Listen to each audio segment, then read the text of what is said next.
In 2008, a podcast was created with one goal: to bring Bat fans around the world news related to movies, comics, video games, television, merchandise, and so much more.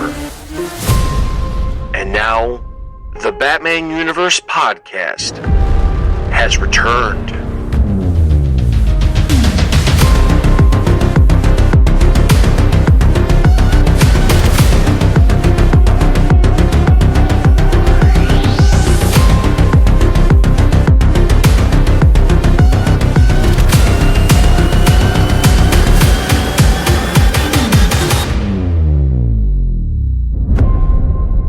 Hello everyone and welcome to the latest episode of the TBU podcast. I am Dustin and joining me today is BJ, Adel, and Scott.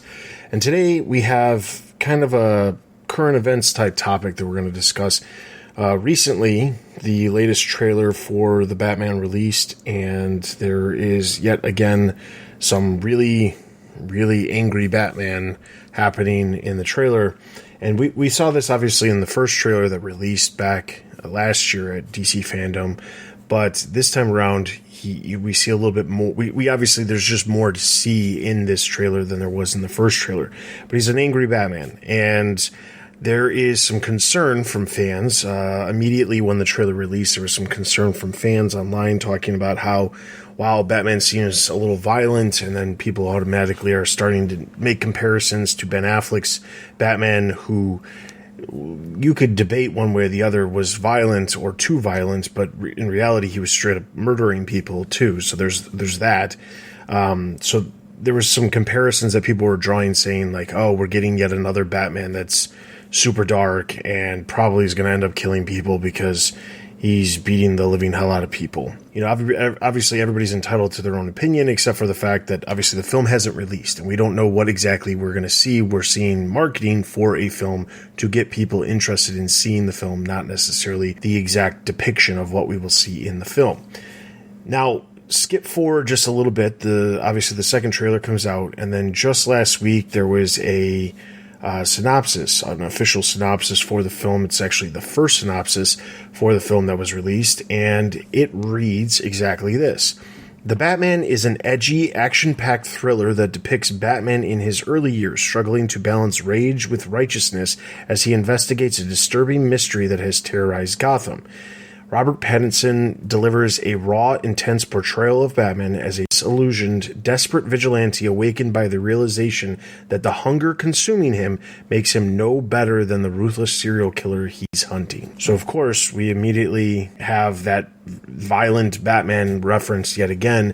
And then, of course, we have some articles out there that took it to an extreme, like IGN, who labeled their article, the Batman synopsis says Bruce Wayne begins as no better than a serial killer. Let's talk about the synopsis and whether or not that is how it's being depicted, because I think in reality what's being said here in the synopsis and the trailer is that he is a very angry person and he's working through it. So what do you guys think? So I can get where people take it that way, but I guess the thing that probably jumps out to me the most of what this movie is going to be is that, yeah, he'll probably be angry. He's working through, the death of his parents. Still, something, probably we've seen akin to like Batman Begins, where, before he was Batman, he brought a gun and went to go visit Carmine Falcone. I guess what I read this as is this is a movie that's basically trying to talk about the dichotomy between Batman and his rogues more so, especially by the last line of that synopsis where,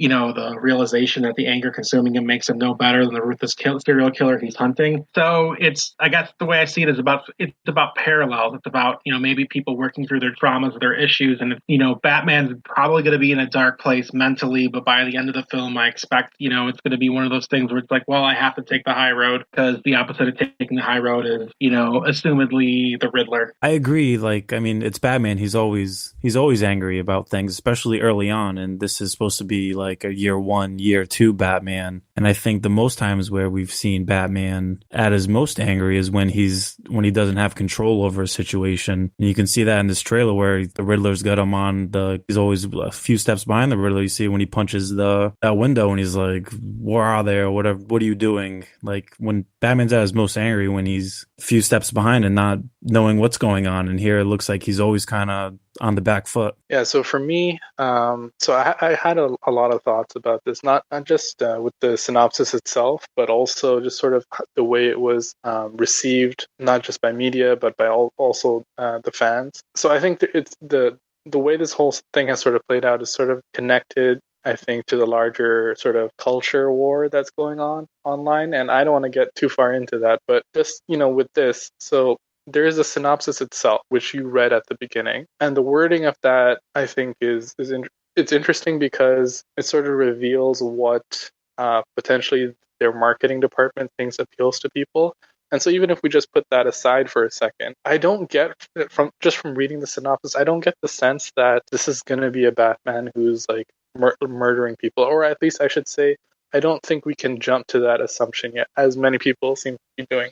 Simply because the wording that the anger consuming him makes him no better than the ruthless serial killer he's hunting, that doesn't necessarily mean his methods are equivalent. It just means his motivation might be equivalent in the sense that they're coming from a place of anger, not from a place of justice. And I think when you read the beginning there, when it says he's trying to balance his rage with righteousness, I think that's perfectly in line with, a very early version of the character.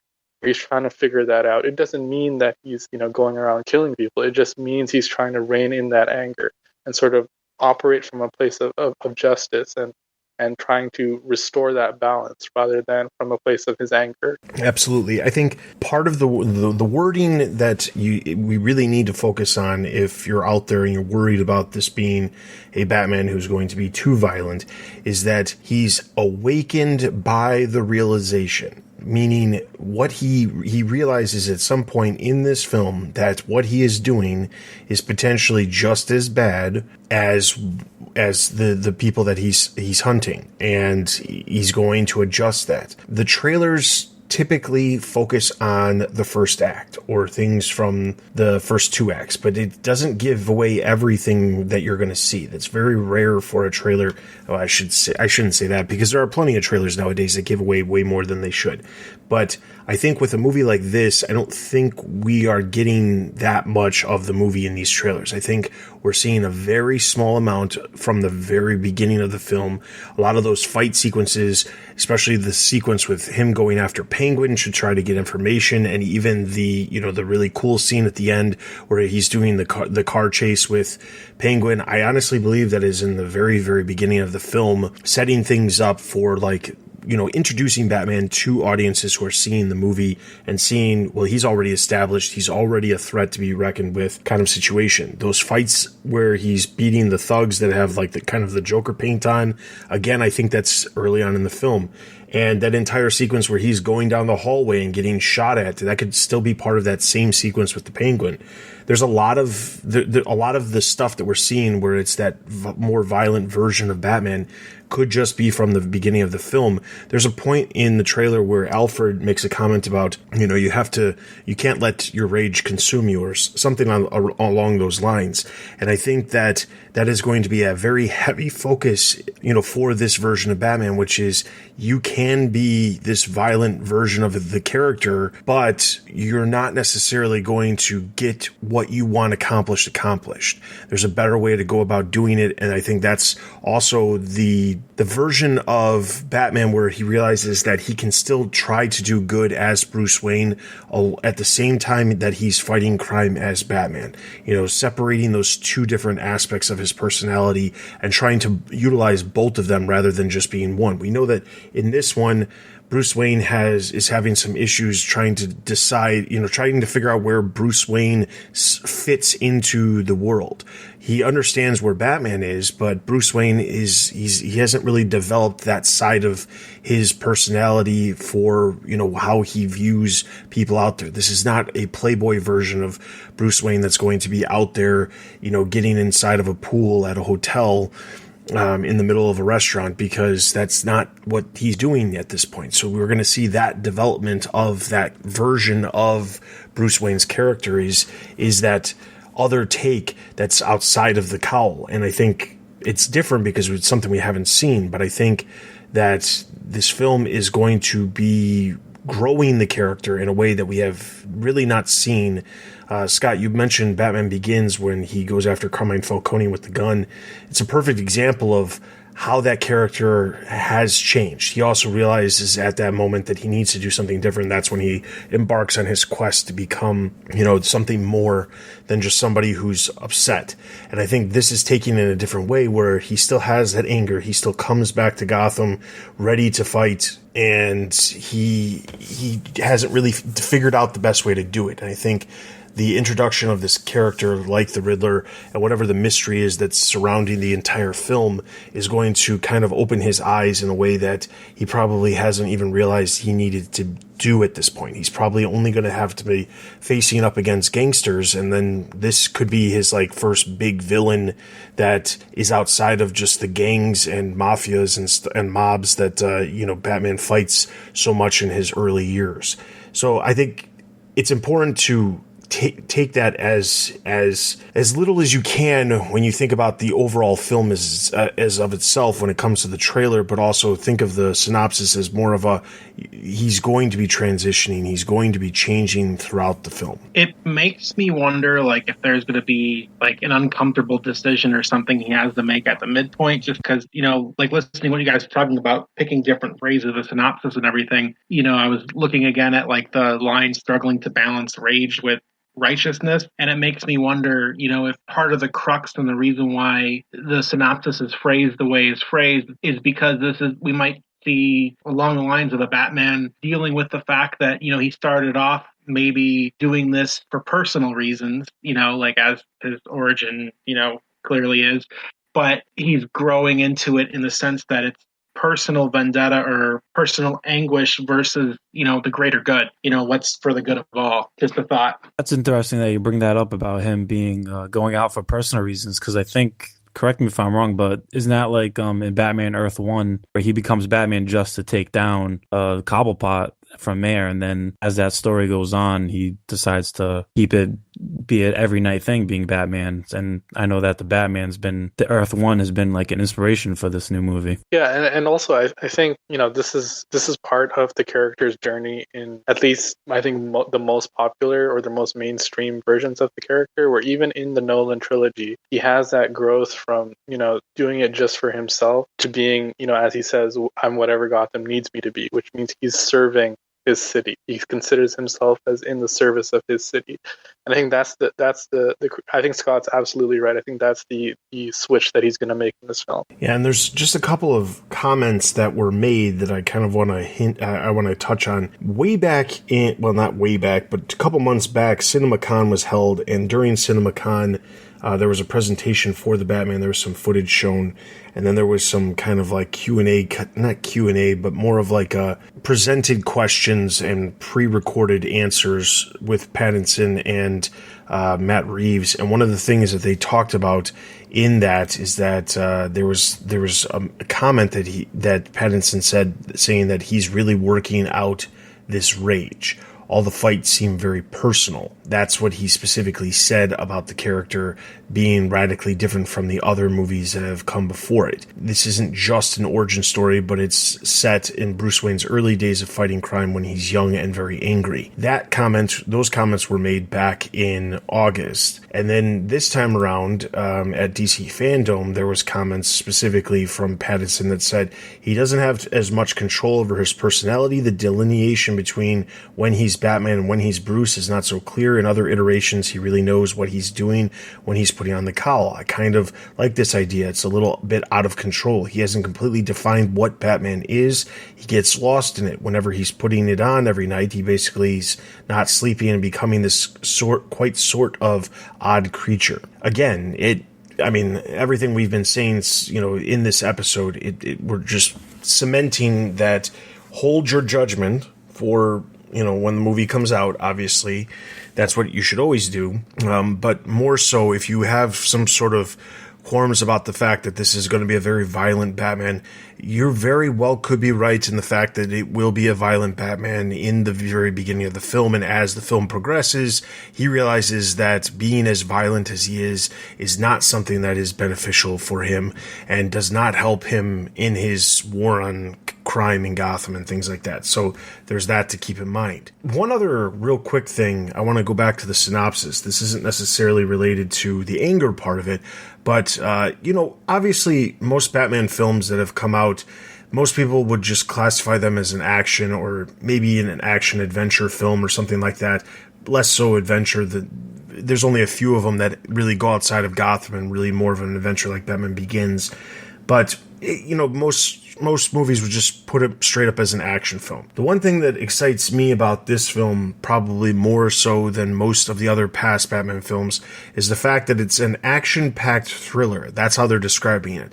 And one, I personally love thrillers. It makes you think, and it makes the film, you just get more invested in something that you have to kind of like try to solve as the film's progressing, more so than just watching a straight film.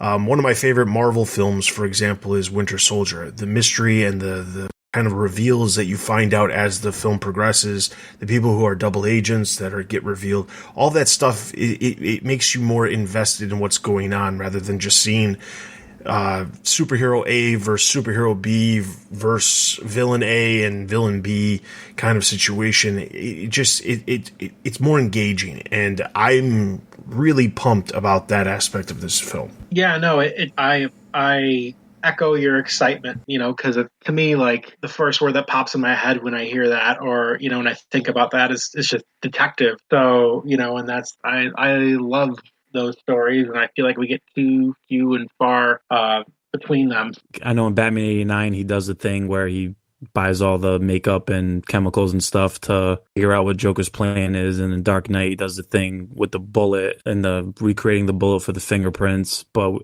in other movies, he's never really done any out and out detective work. And when you have the Riddler, and there's that one scene in the trailer where he's got like all words down on the floor and he's looking at all that stuff, and finally going to do more detective work in this movie than we've seen in movies past. Yeah, I think just to echo what has already been said, I think he's definitely going to tap into the more cerebral detective side of things. But I also think the really positive sign is that this genre is sort of really, really pushing forward now. We're sort of the Nolan movies kind of advanced it. The Marvel films have their own sort of formula and way of doing things, but I think now we're going beyond just thinking of it as like a comic book film, where now it's a film, like an actual film with comic book characters. And I know the Nolan movies did that, but I think with this one we're gonna get that at like a whole other level, because it does have the advantage of building off of what the Nolan movies have already accomplished. In a way, it kind of sets it up. And Nolan was always about the realism, trying to create a character that could actually exist in our world. The gadgets that he was using were in a lot of ways explained. They were told on how they work and things like that. And while that's not to say that you couldn't figure some of that out with some of the past gadgets in the Burton Schumacher films, the reality of it was there was a lot of explanation to make things more believable to be existing in our real world when it came to the Nolan films. This feels like it could be even more grounded than those, which is hard to even comprehend, because other than a few small aspects of the Nolan films that were kind of outside the realm of super groundedness, they were very grounded films. And it is very hard to believe that they're going to be doing it even more so. The detective side of it is something that I think is going to be great to see more of. When I think of great thrillers, I think of mysteries, trying to solve great mysteries. And obviously that goes hand in hand with detective work and things like that. And I think that this film, if it does more detective than it does action, I'm completely okay with that. But I honestly truly believe that there's probably going to be a very, very good balance of the detectiveness, or being a great detective alongside being a master fighter and using the gadgets and all that. I feel like from what we've seen, at least from the trailer, as little as we've seen, we see multiple gadgets being used. We see him fighting in multiple ways, and we see plenty of hints at him trying to solve some sort of mystery, or, you know, trying to figure out the mystery of the Riddler and things like that. And it's a great balance of what makes Batman Batman. You know, if you ask people who is Batman and what makes him different than most other superheroes, most people are going to say because he's a normal man, and because he is a great fighter, and he's got plenty of money to have all kinds of really cool gadgets.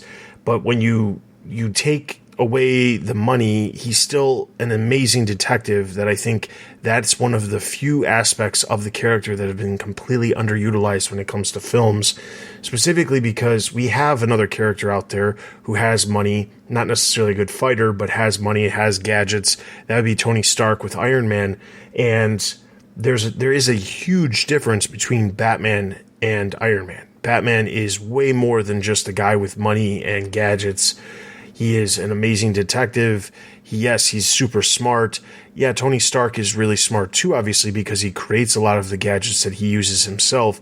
But he's not the same. He's not even close on the same level of like being a detective, being able to solve things like Batman. And I think this movie could do a really good job of elevating the character to be a real threat, not just as a fighter, not just as a character who has money and awesome gadgets and a cool car, but also a character who is truly super smart and is a threat when it comes to characters like Superman, Wonder Woman, other characters out there that have, are these godlike superheroes. And there's a reason why Batman is constantly in the midst of their presence and is a formidable partner, and at some points a formidable foe. Well said. All right, so with that, just a quick episode this time around, specifically because we wanted to talk about the synopsis because it just came out, and kind of we were seeing some reactions, around that made us wonder. Maybe some people are getting a little bit too wrapped up into the marketing of the film rather than waiting for the film itself. So that being said, be sure to head over to thebatmanuniverse.net for all kinds of news and content related to movies, television, video games, merchandise, comics, and everything else related to the Bat fandom. In addition to that, you can follow us on Twitter, Facebook, Instagram. We have a Discord. We're also on YouTube. You can check us out on all of those. We have links over on the site. If you are interested in supporting us, there is a spot on the website that shows support TBU, and it'll give you all kinds of options of how to support us to make this great content, as well as all the other content that we create over on the website. If you are interested in getting in touch with us, you can leave comments wherever you're listening to this on our Discord, or you can send us an email at tbu@thebatmanuniverse.net, and we will potentially use your thoughts on future episodes. With all of that being said, for BJ, Otto, and Scott, and myself, thank you so much for listening to this episode of the TBU podcast. We will see you guys next time.